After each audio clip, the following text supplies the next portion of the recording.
আল্লাহ রাব্বুল আলামিন কোরআনুল কারীমের মধ্যে ইরশাদ করেন, ইয়া আইয়ুহাল্লাযীনা আমানু যিকুরুল্লাহা যিকরান কাসীরা।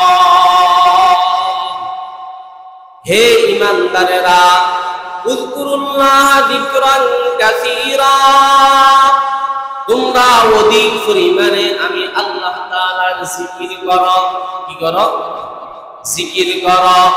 ওয়াসাব্বিহুহু বুকরাতাও ওয়া আসীলা।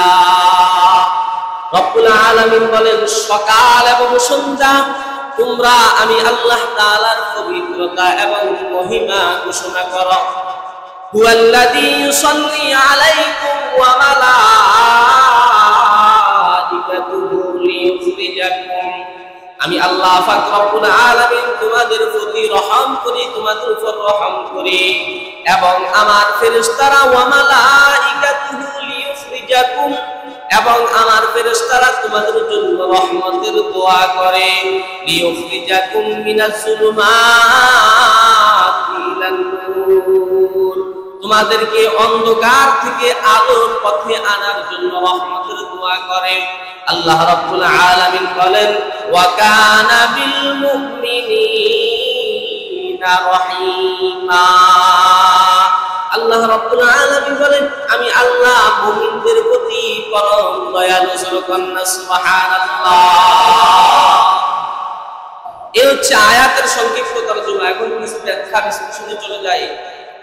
উক্ত আয়াতের মধ্যে আল্লাহ রাব্বুল আলামিন বান্দাকে বেশি বেশি জিকির করার নির্দেশ দিয়েছেন। কি করা? জিকির করার নির্দেশ দিয়েছেন। লা ইলাহা ইল্লাল্লাহ, সুবহানাল্লাহ, আলহামদুলিল্লাহ, ওয়া লা ইলাহা ইল্লাল্লাহ, আল্লাহু আকবার। এইভাবে আল্লাহ পাক রব্বুল আলামিন বান্দাকে বেশি বেশি জিকির করার নির্দেশ দিয়েছেন। কারণ আল্লাহ পাক রব্বুল আলামিন বান্দার প্রতি এমন কোন আমল প্রয়োগ করেন নাই, এমন কোন ইবাদত প্রয়োগ করেন নাই যেই ইবাদতের নির্দিষ্ট সময় নাই, যেই ইবাদতের নির্দিষ্ট গণনা নাই, বরঞ্চ সকল ইবাদতের নির্দিষ্ট সময় রয়েছে, সকল ইবাদতের নির্দিষ্ট গণনা রয়েছে। তবে জিকির এমন একটা ইবাদত, এই ইবাদতের নির্দিষ্ট কোনো সময়ও নাই, গণনা নাই। যেমন আমরা দৈনন্দিন 5 বেলার নামাজ পড়ি, আসরের সময় আসরের নামাজ, মাগরিবের সময় মাগরিবের নামাজ, এশার সময় এশার নামাজ, ফজরের সময় ফজরের নামাজ। এশার নামাজ ফজরের সময় পড়লে হবে না, বরঞ্চ কাজা হয়ে যাবে। আসরের নামাজ এশার সময় পড়লে হবে না, কাজা হয়ে যাবে। 5 বেলার নামাজের জন্য আল্লাহ পাক রব্বুল আলামিন 5টি সময় নির্ধারণ করে দিয়েছেন। আবার এই 5 বেলার নামাজের গণনাও রয়েছে। এশার নামাজ ফরজ 4 রাকাত, এই 4 রাকাতের বদলে কেউ যদি 6 রাকাত পড়ে হবে না। আল্লাহ পাক রব্বুল আলামিন নির্দিষ্ট করে দিয়েছেন, নামাজের সময়ও নির্দিষ্ট করে দিয়েছেন, এবং নামাজের গণনাও নির্দিষ্ট করে দিয়েছেন। ঠিক ততটুকু রমজানুল মুবারক মাসের রোজা, এই রোজাও আল্লাহ পাক রব্বুল আলামিন নির্দিষ্ট করে দিয়েছেন।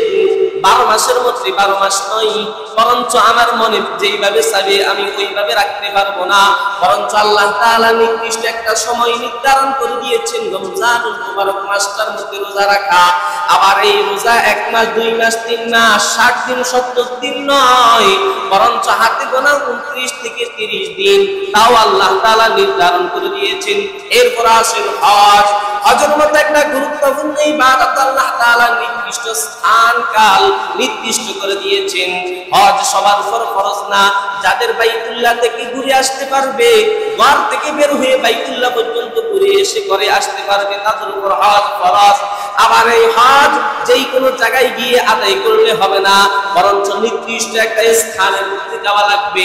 ঢাকা বাইতুল মুকাররমের মধ্যে গিয়ে, মডেল মসজিদের মধ্যে গিয়ে, ঢাকা বড় মসজিদের মধ্যে গিয়ে হজ করলে হজ আদায় হবে না, বরঞ্চ মক্কা মুআজ্জামায় গিয়ে আল্লাহ পাকের ঘর বাইতুল্লাহ শরীফকে তাওয়াফ করতে হবে।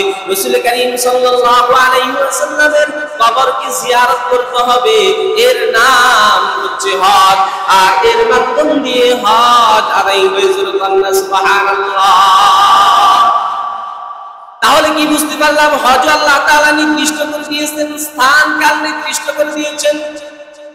যাকাত আল্লাহ পাক রব্বুল আলামিন যাকাতের সময় নির্ধারণ করে দিয়েছেন এবং যাকাতের পরিমাণও নির্ধারণ করে দিয়েছেন। আমার মন চাইছে আমি 100 টাকার বদলতে 1 টাকা দিব না, 100 টাকার বদলতে 2.5 টাকা, 100 টাকার বদলতে 2.5 টাকা, হাজারের বদলতে কত 250 টাকা, লাখের বদলতে দিতে হয় 2.500 টাকা নির্ধারণ রয়েছে এবং সময়ও নির্ধারণ রয়েছে। এইভাবে সকল ইবাদতের কথা হচ্ছে সকল ইবাদতের নির্দিষ্ট সময় রয়েছে, নির্দিষ্ট গণনা রয়েছে। তবে জিকির এমন একটা ইবাদত, এই ইবাদতের আল্লাহ পাক রব্বুল আলামিন নির্দিষ্ট কোনো সময় গণনা করে দেন নাই, নির্দিষ্ট কোনো স্থানও গণনা করে দেন নাই। এই মসজিদে বসে তুমি শুধুমাত্র জুমার দিন 12টা থেকে 12:30টার ভিতরে ইমাম সাহেবের সাথে 5 বার 6 বার জিকির করবা না, না। ফজরের পরে তুমি 5 বার 6 বার জিকির করবা না, না। আসরের পরে তুমি 5 বার 6 বার জিকির করবা না, না। আল্লাহ পাক রব্বুল আলামিন এরকম কোনো নির্দিষ্ট করে দেন নাই যে তুমি জুমার দিন ইমাম সাহেবের সাথে শুধু জিকির করবা, এরকম কোনো নির্দিষ্ট করে দেন নাই। আবার কতবার পড়বা? 1 বার পড়বা নাকি 2 বার পড়বা? 100 বার পড়বা নাকি 200 বার পড়বা? 1000 বার পড়বা নাকি 2000 বার পড়বা? 1 লক্ষ বার পড়বা নাকি 2 লক্ষ বার পড়বা? 1 কোটি বার পড়বা নাকি 2 কোটি বার পড়বা? এরকম কোন সময়, এরকম কোন গণনা আল্লাহ তাআলা নির্দিষ্ট করেছেন নাই।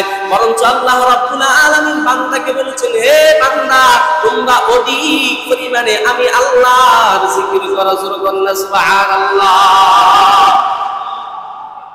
এবার স্থানটা যেইখানে হোক না কেন, বেশি জিকিরের কথা বলেছেন। মসজিদের মধ্যে হোক, বাজারে হোক, কারে হোক, যেইখানে হোক না কেন, যে স্থানের মধ্যে হোক না কেন, ওযু থাকার কোনো শর্ত নাই।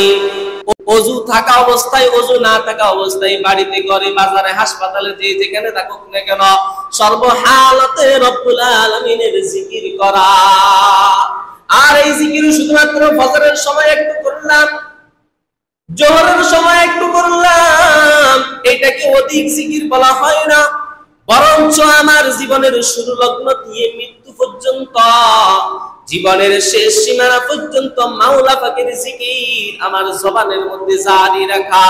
আর এর নাম হচ্ছে উত্তম অধিক জিকির। জোরকন্না সুবহানাল্লাহ। এই জন্য আল্লামা আজিজুল হাসান মাজুব রহমাতুল্লাহি আলাইহি বলেন, पहलू में जब तक कलब रहे और तन में जब तक जान रहे, पहलू में जब तक कलब रहे और तन में जब तक जान रहे, लब पे तेरा ही याद रहे और दिल में तेरा ही ध्यान रहे, लब पे तेरा ही याद रहे और दिल में तेरा ही ध्यान रहे, अब तू रहे बस तादम आखिर, अब तू रहे बस तादम आखिर, विर्द जुबा आई मेरे इला ला इलाहा इल्लल्लाह, ला इलाहा इल्लल्लाह। अल्लामा अजीजुल हसन नज़्ज़ुब रहमतुल्लाहि अलैहि बोलेन, पहलू में जब तक कल्ब रहे, আমার সিনার মধ্যে যতক্ষণ পর্যন্ত কলব থাকবে, আর তন মে জব তক জান রাহে, আমার শরীরের মধ্যে যতক্ষণ পর্যন্ত জান থাকবে, প্রাণ থাকবে, লবে ফে তেরা হি ইয়াদ রাহে, আমার জবানের মধ্যে তোমার স্মরণ থাকবে, আর দিল মে তেরা হি ধ্যান রাহে, এবং অন্তরের মধ্যে তোমার ধারণা, তোমার স্মরণ থাকবে। আবু তু রাহে বাস তাদমে আখির, উইরদে জুবা আই মেরে ইলা, এখনো পর্যন্ত আছে, জীবনের শেষ মুহূর্ত পর্যন্ত তোমার এই কালেমার বাণী, তোমার এই জাত ও সিফাতের জিকির আমার জবানের মধ্যে জারি রাখো। জোরে কন্না সুবহানাল্লাহ। এই জন্য ভাই জিকিরের কোনো নির্দিষ্ট সময় নাই, নির্দিষ্ট কোনো গণনাও নাই, বরঞ্চ আল্লাহ তাআলা বলেন তোমরা অধিক পরিমাণে আমি আল্লাহ তাআলার জিকির করো। যেই সময় পাও, তুমি কাজ করতেছো তো হাতে কাজ করতেছো, জবানে আমি আল্লাহ তাআলার জিকির করো। অটো চালাইতেছো, রিকশা চালাইতেছো, পিকআপ চালাইতেছো, সিএনজি চালাইতেছো, মাইক্রো চালাইতেছো তো ব্রেক ধরো আর আমি আল্লাহর জিকির করো। ব্রেক কাটো, আমি আল্লাহর জিকির করো। শ্রমিক ক্ষেতের মধ্যে জমির মধ্যে কাজ করতেছো তো কাজ করো, আমি আল্লাহর জিকির করো। সর্বহালাতে আল্লাহ তাআলার জিকির আমাদের মধ্যে জারি রাখা প্রয়োজন, দরকার। এই জিকিরের কত ফজিলত, কত গুরুত্ব। নবীজির সাহাবী হযরত আবু দারদা রাদিয়াল্লাহু তাআলা আনহু হইতে বর্ণিত, আল্লাহর নবী বিশ্বনবী জনাবে মুহাম্মদুর রাসূলুল্লাহ সাল্লাল্লাহু আলাইহি ওয়াসাল্লাম সাহাবায়ে কেরামকে লক্ষ্য করে সম্বোধন করে বললেন, ও সাহাবায়ে কেরামেরা আমার, আমি পয়গম্বর তোমাদেরকে কি এমন একটা আমল শিখাইয়া দিবনি, এমন একটা গুরুত্বপূর্ণ বস্তু, এমন একটা গুরুত্বপূর্ণ আমল আমি পয়গম্বর তোমাদেরকে শিখাইয়া দিবনি, যেই জিকির, যেই ইবাদতটা, যেই আমলটা তোমাদের যাবতীয় সকল আমলের চাইতে উত্তম। বলে কেমন উত্তম? তোমরা যদি আল্লাহ তাআলার রাস্তায় দান খয়রাত করো, স্বর্ণ রূপা দান করো, এই দান করলে যেই সওয়াব তার চাইতে উত্তম একটা আমল আমি তোমাদেরকে বলে দিব। জোরে কন্না সুবহানাল্লাহ। বলে শুধু এখানে শেষ নয়, জিহাদের জন্য আল্লাহ তাআলার রাস্তায় জিহাদ করার জন্য ঘর থেকে বের হয়ে গেছো, জিহাদ করতে গিয়ে অন্যকে হয়তোবা কতল করে দিবে, অন্যকে হয়তোবা হত্যা করবে, আর না হয় নিজে শাহাদাত বরণ করবে। এই তামান্না নিয়া, এই কামনা বাসনা নিয়ে ঘর থেকে বাইরে হলে যেই পরিমাণ উত্তম, তার চাইতে উত্তম একটা আমল আমি পয়গম্বর তোমাদেরকে বলে দিব। সুবহানাল্লাহ। আল্লাহর পয়গম্বরের সাহাবীরা ডাক দিয়া বলতেছে, ও পয়গম্বর, এমন কি আমল যে আমল আল্লাহ তাআলার রাস্তায় স্বর্ণ রূপা দান করলে তার চাইতে বেশি সওয়াব, এমন কি আমল যে জিহাদের মতো বড় দৌলত, বড় একটা ইবাদতের চাইতে বড় উত্তম। ও পয়গম্বর, আপনি আর দেরি করবেন না, আপনি ওই জিকির, ওই ইবাদতটা, গুরুত্বপূর্ণ ইবাদত, দামি ইবাদতের কথা আপনি আমাদেরকে বলে দেন। এবার আল্লাহর পয়গম্বর ডাক দিয়া বলতেছো, সাহাবায়ে কেরামেরা তাহলে শুনো, আল্লাহ রাব্বুল আলামিন বলেন, জিকরুল্লাহি আযজা ওয়া জাল্লা, জিকরুল্লাহি আযজা ওয়া জাল্লা, জিহাদের চাইতে উত্তম একটা ইবাদত, স্বর্ণ রূপা দান করার চাইতে উত্তম ইবাদত হচ্ছে আল্লাহ তাআলার নামের জিকির। জোরে কন্না সুবহানাল্লাহ। লা ইলাহা ইল্লাল্লাহু বলা হে আমার মন, লা ইলাহা ইল্লাল্লাহু বলা হে আমার মন, ঘুম যায়ও না বান্দা হও জাগন, ঘুমে কেন দিয়াছো রে মন, ঘুম যায়ও না বান্দা হও জাগন, ঘুমে কেন দিয়াছো রে মন, ফুলসিরাতের কালে দেখিতে পারিবে, হাসরের ময়দানে দেখিতে পারিবে, এই না ঘুম কেমন জ্বালাতন।